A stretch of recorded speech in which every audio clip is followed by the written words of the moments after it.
Hello, and welcome to another episode of That's So Bizarre. I'm your host, author Becky Porchot.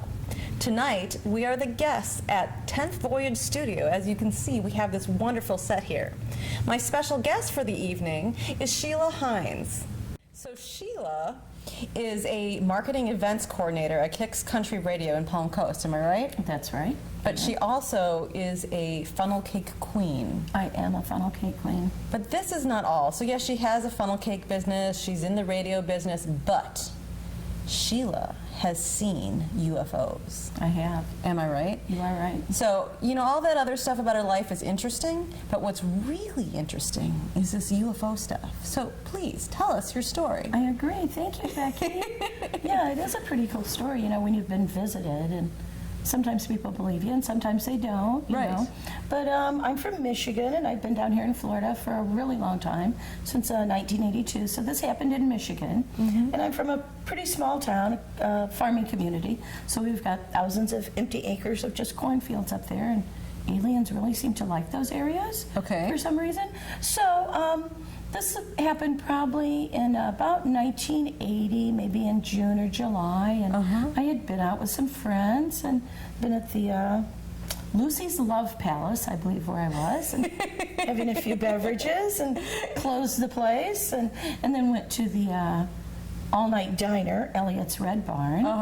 And so I had my breakfast buffet and my 2 pounds of bacon, and I was set. So I have to ask, were you sober by the time all this is happening? After buffet and 2 pounds of bacon, yeah, you're pretty sober after that. Plenty of eggs and all that stuff. Yeah, so I was heading home, a couple miles from my house, again, a very small area, very small town, and it was probably, you know, 4:30 or so in the morning, and so I was headed home, and I had a, they were probably attracted to my car. I had a 77 Trans Am, you know, so it's pretty hot.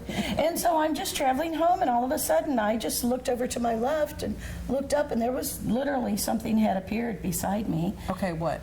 Well, it appeared to be kind of a triangle-shaped object. It looked like it was maybe just 200 or 300 feet above me, right beside me. It had a red, green, and white light on it. And so I was probably doing, probably then around 60 miles an hour. And I'm sure by the time he was beside me, I was doing about 90. And so I went up to the stoplight, and I took a right, and he took a right with me. And I went down about a quarter of a mile to my street where I lived, and I took another right. And so I would have headed east. I would have headed west, and he stayed right there at the street above Daryl Evans' house. Okay, so how you're making it sound like he's like it's low, and you're saying a he, which is interesting too. Yeah, so it was low to the ground. Very low. So how far off the ground was it? Oh, maybe just a couple hundred feet. I mean, I could see the shadow. I could see the shape of the craft, I guess. I could actually see the lights that were round, and it was following right beside me. So when I turned down to go down to my street, which I lived at the very end of the street, it stayed on this end of the street, and where it hovered was a farmhouse, and then past the farmhouse was probably 300,000 or 400,000 acres of just cornfield. So there was just nothing past there. So I went home, and I went upstairs, and my brother was in bed, and I came in. It was close to 5 o'clock by this time. And so I went in his bedroom, and I looked out the window. Of course, we live in Michigan, and nobody has air conditioning there. And so the window was open, and so I had a grid. The screen was there. So I came in his bedroom, and I looked, and sure enough, it was still there. What? It was out down the street? It was down the street at the end of the road. Okay.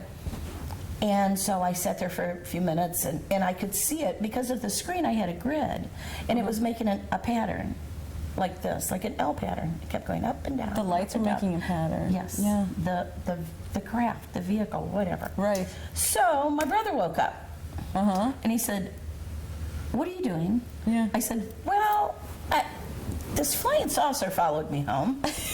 You know, like that happens occasionally. Exactly. And he said, "Where have you been?" And I said, "Well, I've been at Lucy's Love Palace, but I went to Elliot's Red Barn and ate breakfast, so I'm fairly sober." He said, "Okay, yeah, sure." I go, "No, you need to come see this. Right. I haven't lost my mind completely yet."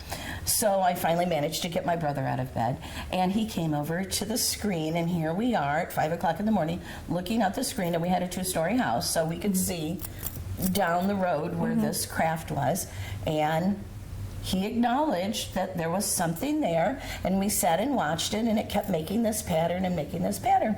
So by that time, it's almost 5:30, so my dad's getting ready to get up and go to work. So we went downstairs, and they're up. My mom and dad are up there like, what are you doing? And we're like, well, a flying saucer followed me home. So let's all go out the road and look at it. And so we all went out the road and looked at it. And so here's me and my family standing in the road about 5:30 in the morning, and your they family sees- acknowledged it. Yes, everyone acknowledged Right. that it was Right. there. When you and- say acknowledge, it means like, yeah, it's probably there. They were seeing it just like you Yes. were seeing it. Okay. And we were watching it make this pattern. Wow. And so it was ready for the sun to come up, and the minute the light hit the sky, it went boom, and that was it. It was gone. It evaporated. Just literally, that's how fast it left.